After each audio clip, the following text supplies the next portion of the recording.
এতিয়া আৰু বেলেগ কথা নাই সকাম যাওক তাৰ পাছতে মই মোৰ ছোৱালীজনীক বিয়া দিম বৰ্ণভলৈ হেজনীয়ে ছোৱালী তাই সুখী হলেও হ'ল আপোনালোকেও সাজু হওক ময়ো টেকেলি ধৰিবলৈ আয়তীৰ লগত পানী তুলিবলৈ সাজু সেইকাৰণে এতিয়া বৰ্ণভতৰ ঘৰলৈ গৈছে অকল সেয়াই নহয় প্ৰয়োজন হলে আইচিজনকো লগ কৰিব তোমাৰ এগেইনষ্টত যদি কিবা ক'ব লগা থাকে সেয়াও ক'ব जवानर्थ उत्पाने सर्वतः संप्लुतुके अपाना सर्वेषु वेदेषु ब्राह्मणस्य विजानतः অৰ্থাৎ যিসকল লোক জ্ঞানী পণ্ডিত বিদ্যান তেওঁলোকক ব্ৰাহ্মণৰ প্ৰয়োজন নাই মোৰ লাগিছে অনু এতিয়া সম্পূৰ্ণ সুস্থ হোৱা নাই নহলে এজনী সুস্থ মানুহে নিজৰ হাজবেণ্ডৰ এগেইনষ্টত ক'বনে আইচিজনে এবাৰ তোমাৰ পাছত বৰ বেয়াকৈ পৰিছে এনেকৈ হলে এদিন তোমাৰ প্ৰেষ্টিজ বুলি একো নাথাকিব এতিয়া এই কথাবোৰ তুমি কেনেকৈ চিজিল লগোৱা তুমি সেইটো ভালকৈ জানা বন্ধুক ভালদৰে শান্তিবাদী পাই দিওঁ যাতে সি কেতিয়াবা পাপ কৰি থলেও তাৰ প্ৰায়শ্চিত্ত হয় আৰু তাৰ লগে লগে আপুনি পাঠ কৰা মন্ত্ৰবোৰৰ সাৰমৰ্ম ভালদৰে বুজাই দিয়ক মোৰ বিশ্বাস সি সেইবোৰৰ অৰ্থ বুজিহে অনাগত দিনত নিজৰ জীৱনটো আগুৱাই লৈ যাব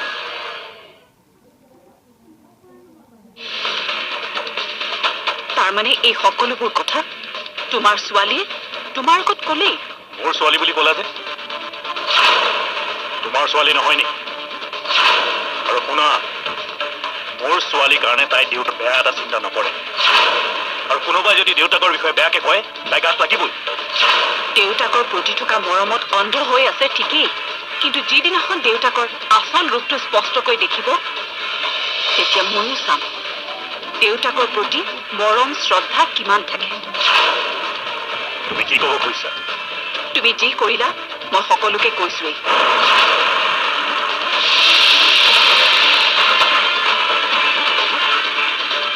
ঘৰলৈ আহিলা ভাল কৰিলা এতিয়া তোমাৰ সন্মুখতে সকলোবোৰ কথা মই সকলোৰে আগত ক'ম তুমি মোৰ লগত কি কৰিলা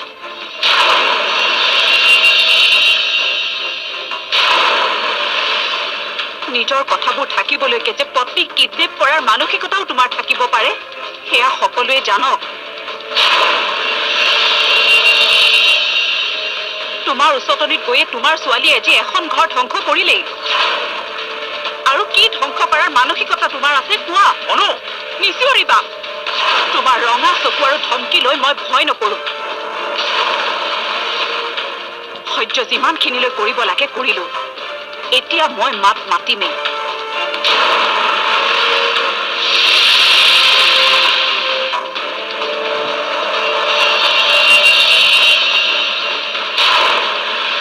বহুত চেষ্টা কৰিও মই এখন ঘৰ বচাব নোৱাৰিলো সেইটোৱে মোৰ বাবে ডাঙৰ ক্ষোভ আগতে যদি এই কথাবোৰ পোহৰলৈ আনিব পাৰিলোহেঁতেন তেতিয়াহ'লে আজি অৰুন্ধতীয়ে ঘৰ এৰি যাব নালাগিলেহেঁতেন চৌধুৰী জীয়াই থাকিলেহেঁতেন আনৰ সুখ কাঢ়ি আনি জীয়াৰাক সুখী কৰিব খুজিছিলাতো দেখা যাম সময়ে কি কয় এইবাৰ কিন্তু মই তোমাক অকণমানো সুবিধা নিদিওঁ মনত ৰাখিবা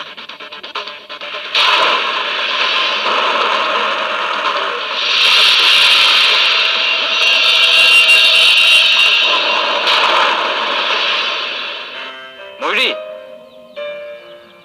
নাৰ্ছিং হোমলৈ যোৱা নেকি হয় প্ৰদ্যুন্নদা ডক্টৰে ভণ্টিক অকণমান জুলীয়া কিবা খাব দিছে সেয়েহে বইল দালি অকণমানে আৰু উৎস অকণমানে বনাই ললো এই নাৰ্ছিং হোমত এতিয়া কোন কোন আছে মই আহোঁতে নাৰ্ছ এগৰাকীকে দায়িত্ব দি থৈ আহিছিলো এনেও মই আহোঁতে তাই অকণমান শুইছে ময়ূৰী তুমি গৈ দিয়া অলপ পাছত মই আৰু প্ৰদ্যুন্ন যাম, তেতিয়া তুমি গুচি আহিব পাৰিবা। ঠিক আছে, মই গৈ থাকোঁ।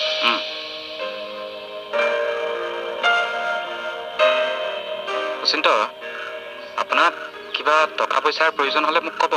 নালাগে দিয়ক, ইতিমধ্যে আপুনি আমাক বহুত সহায় কৰিছে।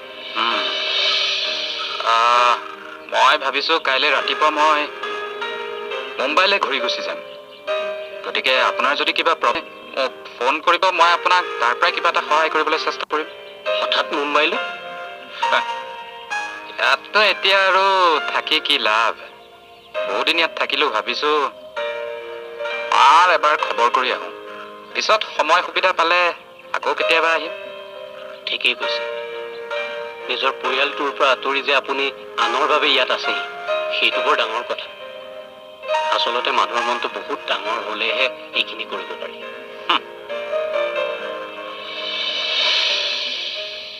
হেল্ল', এয়া চানমাৰী থানাতেই লাগিছে নহয়? হয় হয়, মই অনন্যা দুৱাৰে কৈছোঁ। হয়, অফিচাৰক ফোনটো দিয়কচোন।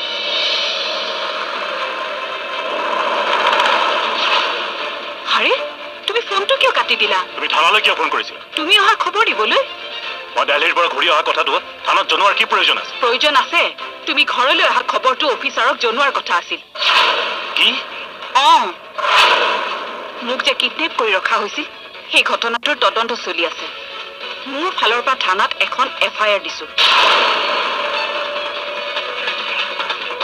তুমি যে কামটো কৰিছিলা, সেয়া মোৰ হাতত প্ৰমাণ আছে। ঘটনাটোৰ লগত কোন কোন জড়িত আছে, সেয়া মই উলিয়াব লাগিব। মোক কিডনেপ কৰাৰ ঘটনাটোত মই কিয় সহজে এৰি দিম?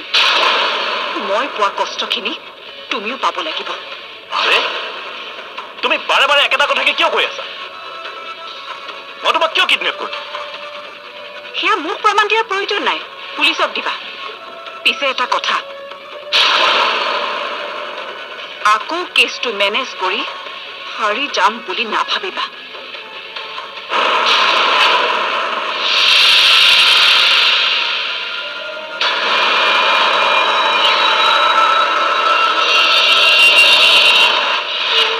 মই কথা এটা ভাবিছোঁ।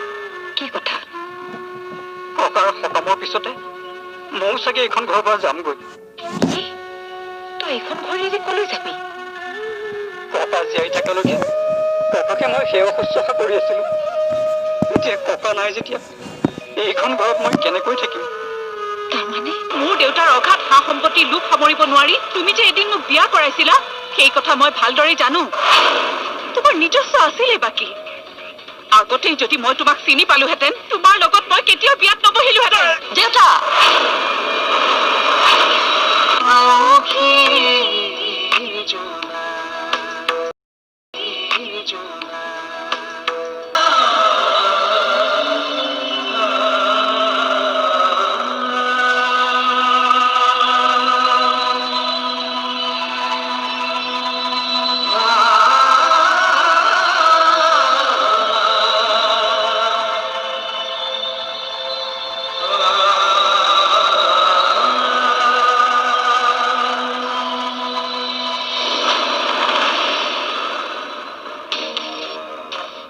ছাৰ, বৰা কওকচোন। অনন্যাৰ দ্বাৰাই ফোন কৰিছিলে। হয় নেকি? কি কাৰণ? নাজানো, আপোনাক বিচাৰিছিলে, কিন্তু মই আপোনাক মাতিব আহোঁ মানে তেওঁ ইফালে ফোনটো কাটিয়ে দিলে।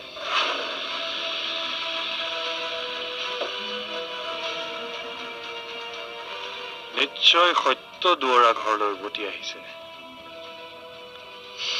চৌধুৰী ঢুকুৱা খবৰটো আৰু অৰুন্ধতী দত্ত ঘৰৰ পৰা ওলাই যোৱা কথাটো গম পালে সত্য দুৱৰা দিল্লীৰ পৰা ঘৰলৈ উভতি আহিব পাৰে বুলি অনন্যা দুৱৰাই মোক ফোনত কথাটো কৈছিল। তেওঁ নিশ্চয় আজি ঘূৰি আহিছে। হ'ব পাৰে ছাৰ। মই তেওঁক আজিয়ে লগ পাবলৈ যাব লাগিব। এইটোৱেই সুন্দৰ সুযোগ। ইমান দিনৰ মূৰত ঘৰলৈ উভতি আহিছে, এবাৰ মাত দি আহোঁ, ভাল পাব।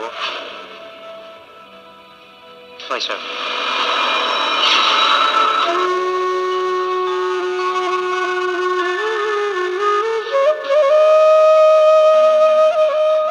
দেউতাৰ কথাবোৰে তোকো বৰ আমনি কৰি আছে নহয়। দেউতা ভাল মানুহ আছিল যে, সেইকাৰণে হঠাতে এনেকৈ কিনো কৰিবি উপায় নাই। বাইদেউ মই কথা এটা ভাবিছো। কি কথা?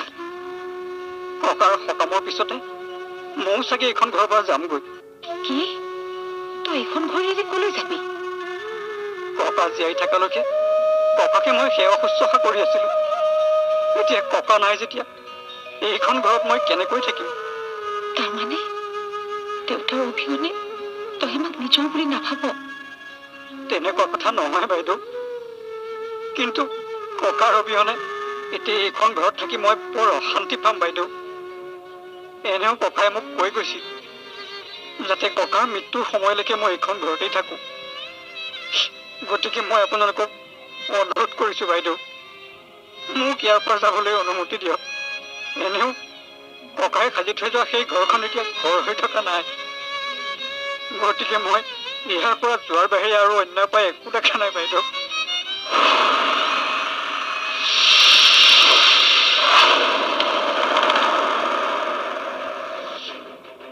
তুমি মোৰ এগেইনষ্টত থানাত কেছ দিছা।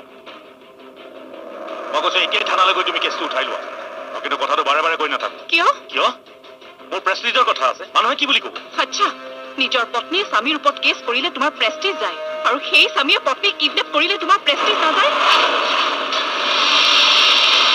নিজৰ পত্নী তোমাৰ মুখা খুলিব বুলি জানি সেই পত্নীক পাগলী সজাবলৈ যাওঁতে তোমাৰ প্ৰেষ্টিজ নাযায়? তুমি মোক মিছাকৈ সন্দেহ কৰিছা। ইমান দিনে মই তোমাক সন্দেহ কৰিয়ে আছিলো, কিন্তু আজি মই নিশ্চিত হলো। তুমি মোৰ লগত কি কি কৰিছিলা মই সকলোবোৰ জানো।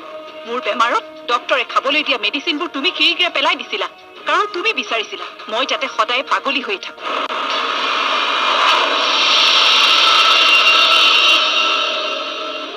মই সকলোবোৰ কথা থানাৰ অফিচাৰক কৈছো। যিমানখিনি প্ৰমাণ লাগিলে কেছটো শক্তিশালী হয় সিমানখিনি প্ৰমাণ দিয়াৰ চেষ্টা কৰিছো।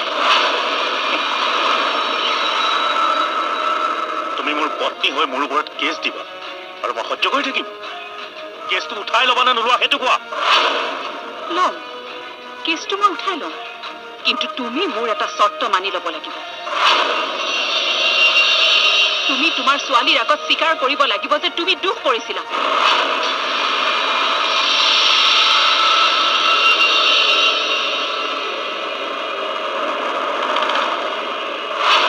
কোৱা, পাৰিবানে? মই তোমাক কিডনেপ কৰিছিলো। তাত স্বীকাৰ কৰিবলগীয়া কিটো আছে? মোৰ ঘৰত থাকি মোৰ খাই তুমি মোৰে বিৰোধিতা কৰিবা? এয়া তুমি ভুলকৈ কৈছা। এয়া তোমাৰ ঘৰ নহয়, এয়া মাটি মোৰ দেউতাৰ। আজি তুমি যি বিজনেছ কৰিছা সেই বিজনেছ কৰোঁতে মোৰ দেউতাৰ পৰা তুমি বহুত টকা লৈছিলা। সেই কথা তুমি পাহৰিলো, মই পাহৰা নাই।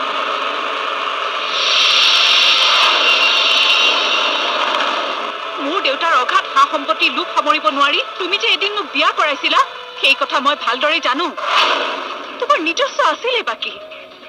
আগতেই যদি মই তোমাক চিনি পালোহেঁতেন তোমাৰ লগত মই কেতিয়াও বিয়াত নবহিলোহেঁতেন। দেউতা!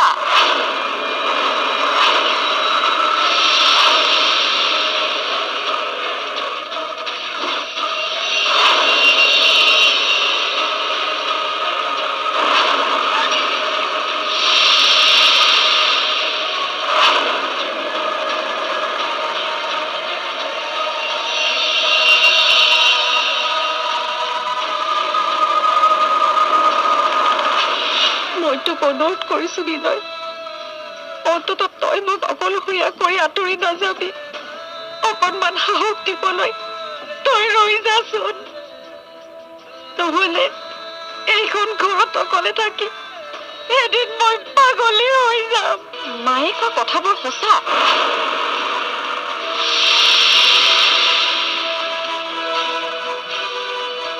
এয়াই তোমাৰ দেউতাৰৰ আচল ৰূপ। তুমি একো নোকোৱা কিয়?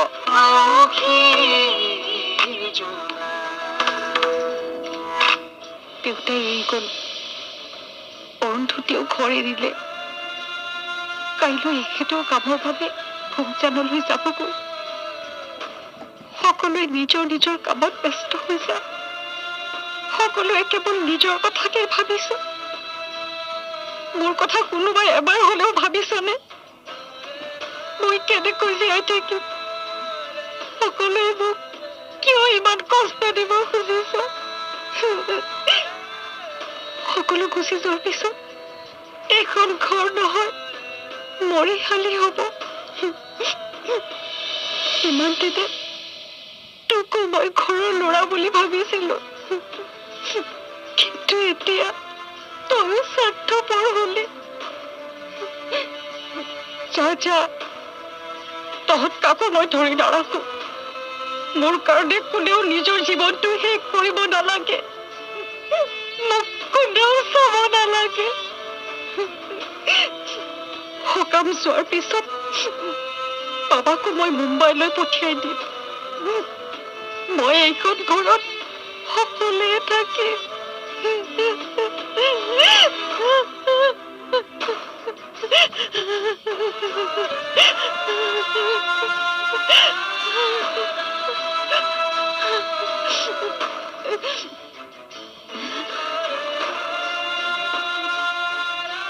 মই তোক অনুৰোধ কৰিছো বিনয়, অন্ততঃ তই মোক অকলশৰীয়া কৰি আঁতৰি নাযাবি। অকণমান সাহস দিবলৈ তই ৰৈ যাচোন, নহলে এইখন ঘৰত অকলে থাকি এদিন মই পাগলী হৈ যাম। মোক অকণমান বুজিবলৈ চেষ্টা কৰচোন। মই তহঁতৰ শত্ৰু নহয় বিনয়, মোৰ লগত কিয় এনেকুৱা হৈছে? দেউতা, তুমি মোক সঁচাকৈ কিডনেপ কৰিছিলা? তাৰমানে মায়ে কোৱা কথাবোৰ সঁচা?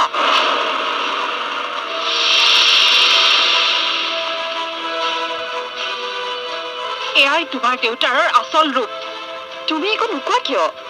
এতিয়া দেউতাৰে কি ক'ব? ক'বলৈ জানো তেওঁৰ হাতত কিবা উত্তৰ আছে? আজি তুমি দেউতাৰক যিটো অৱস্থাত দেখিছা, এনে ব্যৱহাৰ তেওঁ মোৰ লগত গোটেই জীৱনটোৱে কৰি আহিছে। তোমাৰ পৰা মই বহু কথাই লুকুৱাইছিলো, কিন্তু আজি নিজেই চকুৰ আগত দেখিলা